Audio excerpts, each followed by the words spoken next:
Hi everybody, Rad Mom here. Welcome back to The Garden, where we do feminism from a materialist perspective. Today, we have something a little extra meta for you, so bear with me. We have Kulinski of Secular Talk responding to the heated trans debate between Russell Brand and Jordan Peterson the other day. And I was going to just respond to the original video, but there really isn't a whole lot of there. A heated debate. It is not. Russell really doesn't do a very good job of laying out the liberal argument against Jordan Peterson's points, so we had to pull in a ringer in the form of Kulinski. Like the video if you enjoy my content. Subscribe to the channel to support how we're trying to drag feminism kicking and screaming back into the real world, whether it likes it or not. And, you know, maybe share it around, get the word out. Thank you so much for all your support. Let's jump right in. What I'd like to draw your attention to, still sort of within the broad rubric of looking at Musk's acquisition of Twitter and how that may play out and how it may affect you personally. I was myself struck with, like, you know, I think the tweet that you were banned for was sort of like commenting on Elliot Page. How do we prioritise compassion, kindness, love? And can't this basic palette of principles prevent us from getting into conflict around these ideas? We are going to be jumping around just a touch because Kyle tends to ramble. But what Russell said here, I think, is pretty emblematic of what a lot of bleeding heart liberals probably think, which is just that they don't want to get into conflict over this stuff. They don't want to fight about it. They don't want to fight about really anything. No, love and compassion cannot keep us from getting into a conflict over these issues because, well, I would love to not be so argumentative about all of this stuff, but I'm going to have to wait until they stop coming for me. Well, it isn't obvious to me that love can be reduced to compassion at all, because for a variety of reasons. First of all, I think love is a multidimensional virtue, and there's many other virtues than compassion. Think about it this way, Russell. Imagine that the purest expression of compassion is the love of a mother for a true infant. We could really think about that as true compassion, 100% compassion. And the reason for that is that if you have an infant from birth to, say, 6 months old, nothing the infant does is ever to be questioned. The proper response to the infant is, whatever the cause of their distress, you immediately prioritize its reduction. But then as the child starts to develop, and as soon as it becomes capable of its own voluntary movement, as soon as it becomes ambulatory, its nervous system starts to change, of course. But then there are other elements that have to be introduced into the relationship to make it a relationship of proper love. And some of that's judgment, which is often considered antithetical to compassion. And some of it's encouragement. And encouragement has a fair bit of judgment in it, because when you're encouraging someone, you're not exactly being compassionate for who they are. You're doing what you can to facilitate who they could be. And what you're doing constantly when you're encouraging someone is prioritizing who they could be over who they are. And that's an element of judgment. I really think that Jordan here is speaking from the perspective of a parent. It makes a lot of sense, although they seem to be misusing the word judgment here, because being judgmental is not the same thing as being discerning, is it? Although, if we erase all the categories in the English language, we will not have the ability to do either, will we? And I think that this is a key error that a lot of liberal-minded people make in mistaking kindness for love, in mistaking discernment for being judgmental. Sometimes loving somebody is hard. Sometimes loving somebody means telling them shit they don't want to hear because they need to hear it, especially as a parent. Because if you're just somebody's friend, I mean, you might not be the greatest friend if you just kind of let them do what they're gonna do, even if you can see that they're about to wreck themselves. As a parent, no, that makes you a negligent parent. You have to do that. You have to step in and be like, no, and you make them very mad, and they may resent you forever for it, but that's your job. That is what unconditional love is. You do the hard parts too. I mean, I don't think this is wrong, but obviously the question is, like, how do you balance those things as well as possible? And when that's applied to the self, I can see that the requirement for this judgment, the great success you've had in, you know, clean your room, stand up straight, these kind of edicts offered to young men or young people who require discipline, I can see the success of that. But Jordan, I feel that when it becomes an outward strike of like, this person should not have done this thing, this is the impact of these actions will have on the culture, this will lead to this kind of denigration, this will lead to decisions that are, in my view, palpably wrong. I feel that this is where we have to redress an imbalance around compassion. I feel that Elliot Page should be able to do whatever Elliot Page wants to do, and that my only role is to say, I recognise that I don't understand, and why would I understand? There are less obvious things that you could never understand about me. Ah, there it is. There it is. Russell Brand straight up saying that he does not understand the subject at hand. Who would have thunk? There are a lot of people who are weighing in on this stuff who really just don't understand it. What they say betrays that, although Russell, as I say, really doesn't say much here other than he thinks that Ellen Page should be able to do whatever the fuck Ellen Page wants. Which is not a terrifically leftist, statement, is it? That's pretty individualistic, isn't it? That's pretty right-wing, right? And for me, the basic principle of kindness and compassion is going to be my guide when dealing with Elliot Page and when posting something about Elliot Page. I do have recourse to the idea of, what do I want Elliot Page to feel? Happy, accepted. That's what I want Elliot Page to feel. And if there are aspects of that I don't understand, then I'm willing to take the hit. This is going to come off kind of harsh, but Ellen Page's feelings are not my highest priority. It's sort of intellectual laziness, isn't it? They just decide that, well, they don't understand it, so they're just going to be nice. That's real nice for you. So before Jordan responds here, it seems like Russell Brand's critique is more like the tone and the anger that Peterson had when going after Elliot Page. And of course he's referring to the famous tweet. Tone policing. That's always an effective debate strategy. And that's literally all Russell has, though. He's like, why are you being so mean? When you think about your behavior on your YouTube channel, you're spending a lot of time in public criticism, and going after large corporations, going after those who are engaged in fascist collusion, and I think rightly so. I think that you're an extremely useful voice in that regard, and you're a critical voice, and you're a critical comedic voice, which is a good kind of critical voice, and not exactly compassionate, right? Because you're also using creativity on the humor side to make your point, and you're doing it in a playful way, and I think that playful criticism is the hallmark of the master critic. Oh, isn't that cute? He called him a master critic.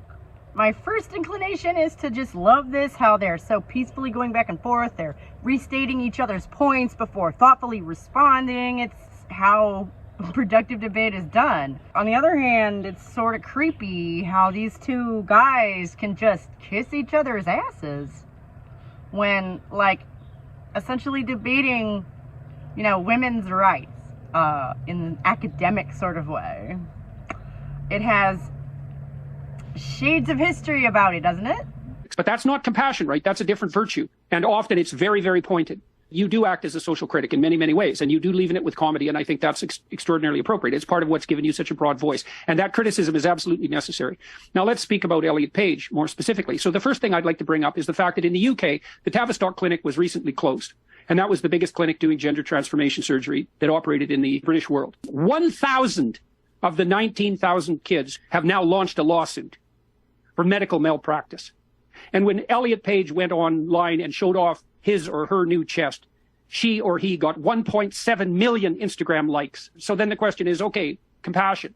Well, I think Elliot Page stepped over the line from victim to perpetrator. I think the question that Jordan is leading to here is compassion for whom? And I think that's a key point here, isn't it? Are we supposed to have compassion for the poor trans people, or, I don't know, maybe women who are a real thing? Because when girls hit puberty, their negative emotion spikes, and they develop bodily image problems because neurotic, and that would be negative emotional experience for women is extremely tightly tied to body image. Ooh, okay. Yes, this is true that statistically young women have a lot of problems with negative emotional feelings in puberty. And it is very closely tied to body image. How in the world that means that it is caused by hormonal changes? Heaven only knows. And it strikes me as kind of sexist to say that. No, young women have a lot of really rational reasons to have serious negative emotions that are tied strongly to their body image during puberty, because for any young girl with half a brain, you're realizing that all of a sudden you've gone from being a person to being a sex object, and that whatever hopes and dreams you had for your future are going to be tainted and hampered by that. And there's nothing you can do about it, which is depressing as shit. Obviously, Russell's position is, look, Elliot Page is Elliot Page. That's who he is. I accept that. I acknowledge that. And, that's kind of the end of the conversation, right? Of course the conversation is over for Russell then, because he doesn't understand the subject. But he has nothing else to say. And he acknowledged that early on.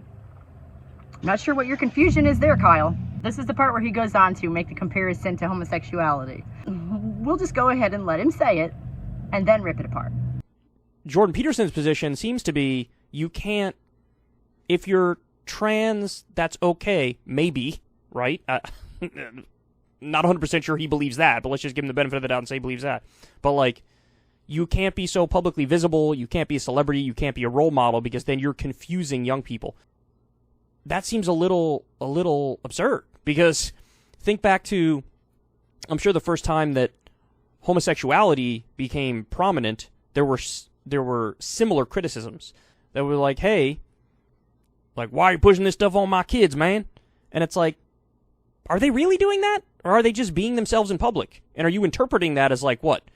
Elliot Page being somebody who's evangelical or fundamentalist around trans issues? So, like, not only do I want you to recognize me as trans, which is okay, but I'm actively trying to convert people to transness? Is that what he thinks is happening?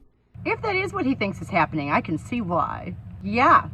Being on the cover of a magazine talking about how happy you are since your transition surgery is an advertisement for transition surgery. It does feel very similar to, like, old school arguments that are used against the gay community.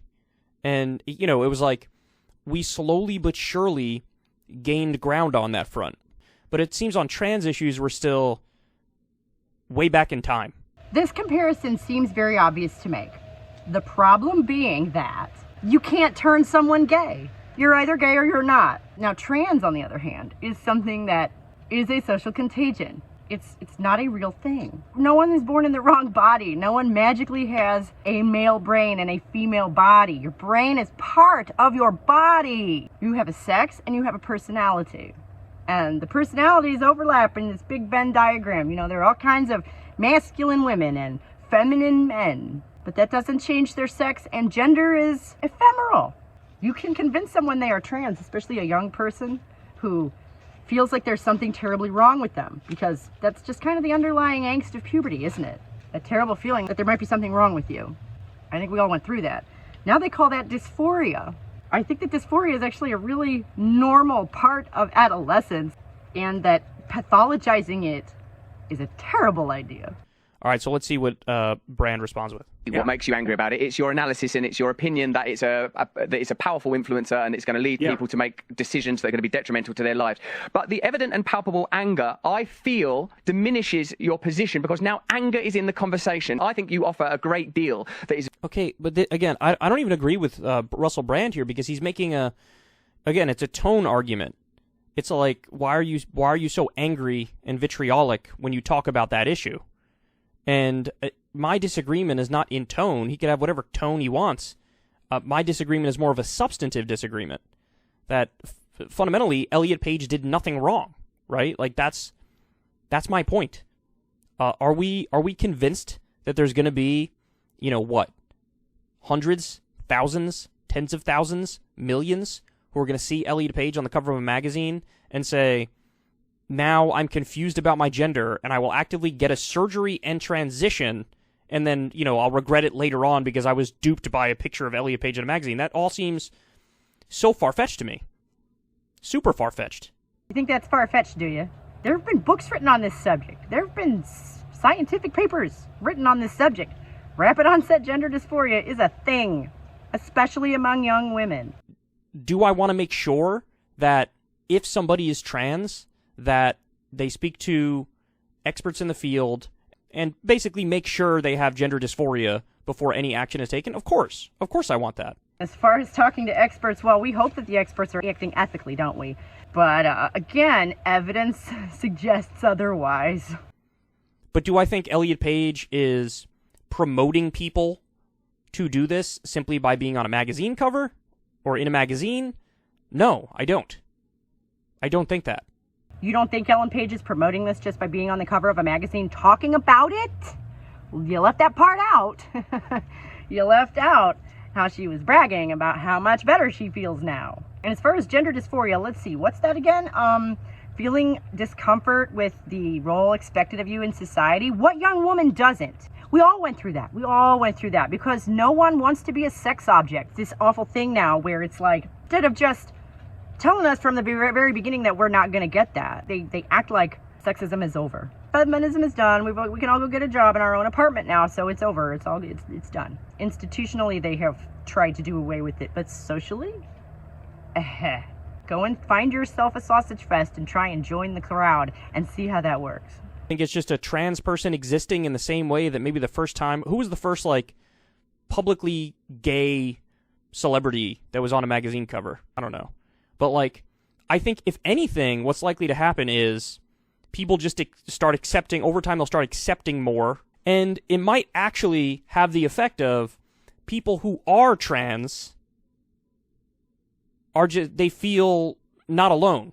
This comparison to homosexuality seems to be his favorite argument, in that it is the only one that he makes. He doesn't even agree with Russell Brand that we should just be kind. Again, you can't turn someone gay.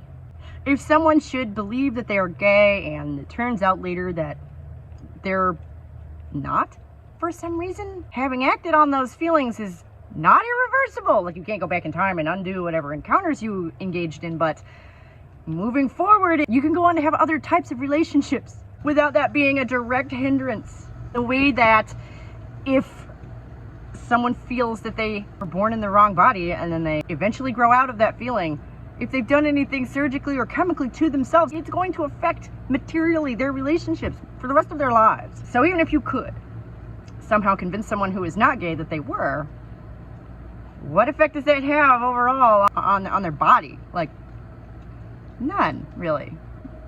They're not going to get pregnant, that's for damn sure.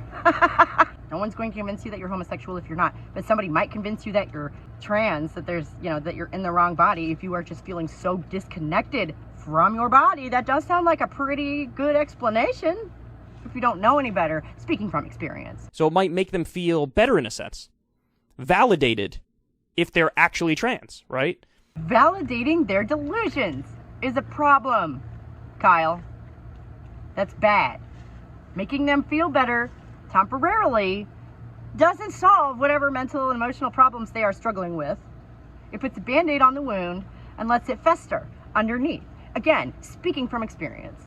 Is there some small percentage of people that might effectively get it wrong and fall for a fad or something like that? It's possible, right? Because he talks about this idea of like a social contagion. It'll spread and it will spread like falsely, effectively. I don't want to say that never happens, but I mean, there are numbers, right, on the number of people who actually detransition after surgery. And isn't it like 2% or 1% or even less than that?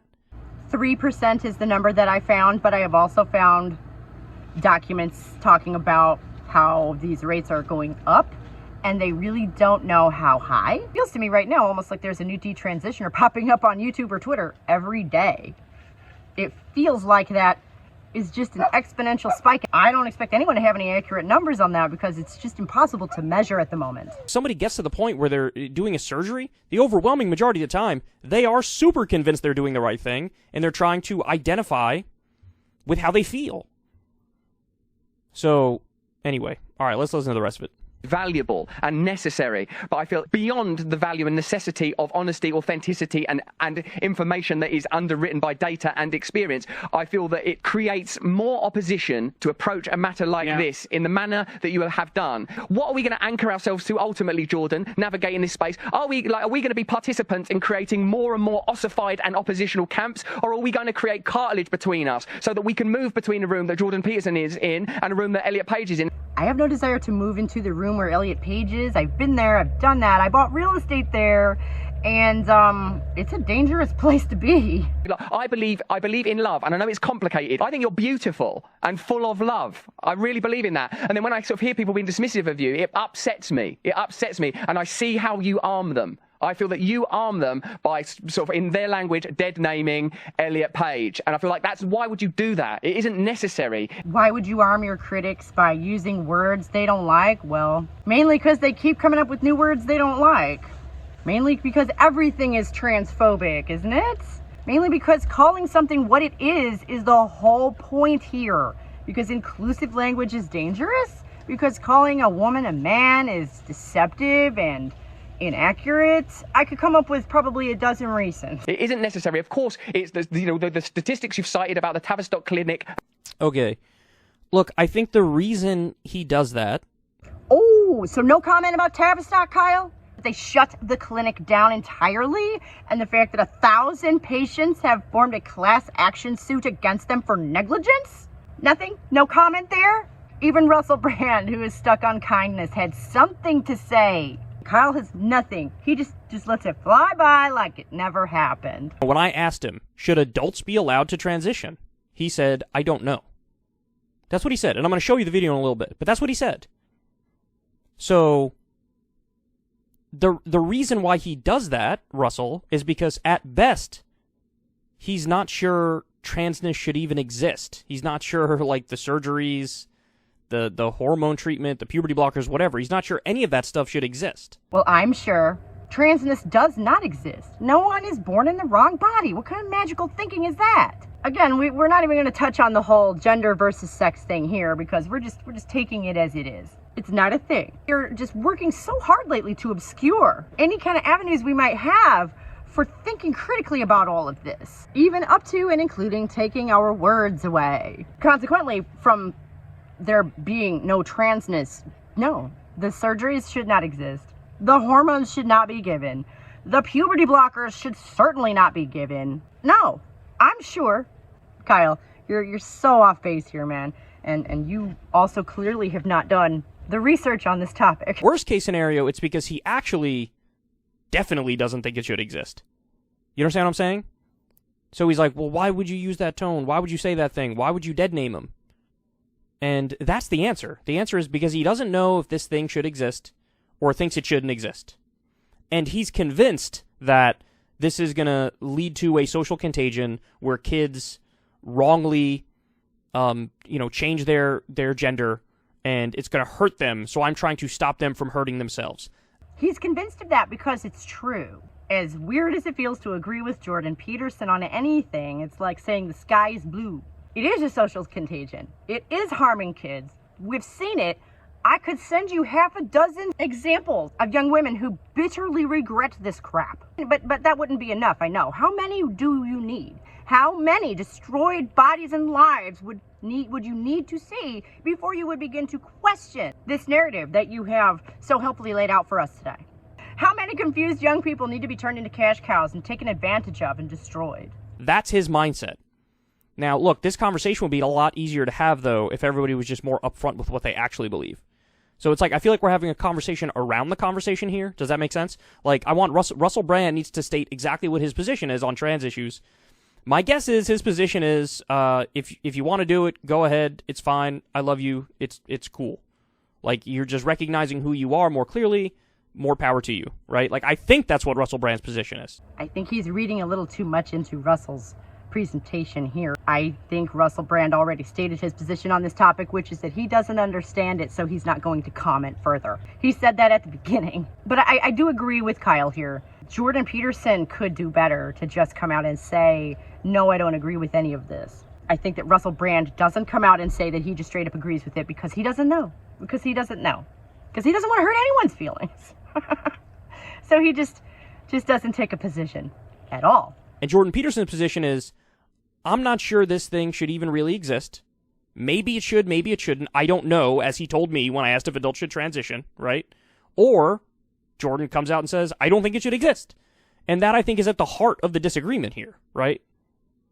So, the conversation around the conversation is a little tough. Because it's like, I just want them both to be more upfront. You know what I'm saying? Once again, gotta agree with Kyle here. I think he's right. Whether or not trans is a thing is the crux of the argument. And y'all know how I feel. I've only said it 10 times just in this video. He makes a good point that we don't really know from this video how either of these guys feels. We don't. As I said, there's not a lot of there in that heated debate. The fact that they are on two sides does sort of beg the assumption that one of them is pro and the other is con. That stands to reason also based on their respective political leanings. And he's right that neither of them actually states a thesis in this debate, because I don't think that that's what they got together to talk about based on how they kind of meandered in that direction from the Twitter topic. I actually have to agree with Kyle here. Let me run that back just a touch. Sort of in their language, dead naming Elliot Page, and I feel like why would you do that? It isn't necessary. It isn't necessary. Of course, it's the statistics you've cited about the Tavistock Clinic appear to speak for themselves. Yes, but what do they say, Russell? It seems to strongly imply that there is some medical negligence going on in the transitioning of young people. Is there a way that we can handle this that would be more akin to how we might imagine Christ would handle it? Otherwise, what's the point of Christianity? What's the point of Christianity if we're not going to embody Christ in our behavior? So he's trying to use Jordan's own, like, ideological leanings against him here to be like, look, if you say you're Christian, if you say you're compassionate, then show more compassion when dealing with this topic and when dealing with Elliot Page. And also, look, kind of a devastating point here. It was what, 5 minutes ago, 6 minutes ago, where Jordan Peterson was saying, like, all of that demonic energy from the anonymous trolls online is, like, demonic. And I mean that in a technical sense. So it's, like, evil because of the spirit and the anger and the vitriol that they're putting out there. But he then turns around and he uses a similar amount of anger and vitriol when dealing with Elliot Page and the trans issue in general. So then Kyle closes out this segment with essentially calling Jordan Peterson a hypocrite. Which, duh. Bravo! Such deep analysis there, Kyle. Thank you. And it is pretty rich for Peterson to be complaining about other people's tone. He's pretty aggressive himself a lot of the time, that's true. It does feel a lot less silly coming from Russell Brand. He is much less aggressive. So, the tone policing coming from him feels a bit less stupid. It's still stupid, but it feels less hypocritical, I guess. Calling Jordan Peterson a hypocrite doesn't negate any of the stuff that he said, and it doesn't negate the thing that he brought up about the Tavistock Clinic, upon which you have decided to just not comment at all. What do you think that says, Kyle? What do those numbers say to you? So this has been the latest iteration in sort of the more mainstream media of this whole cultural debate. Like I say, Kyle just sort of repeats the same argument here, doesn't he? That, well, you sound just like homophobes. You sound just like the homophobes. Yeah, except homosexuality exists in animals. I've never in my life heard of a transgender animal. That would seem to be just a human thing, which means that, like a lot of other human things, it's probably all in our heads. Thank you so much for joining me out here in the garden today, where we do feminism from a materialist perspective. I'm just going to keep on commenting on these because they keep trotting out these same tired arguments that, quite frankly, I have been shooting down for almost a decade now. Oh my gosh, how time does fly. It's like shooting fish in a barrel for me. And I look forward to seeing y'all next time.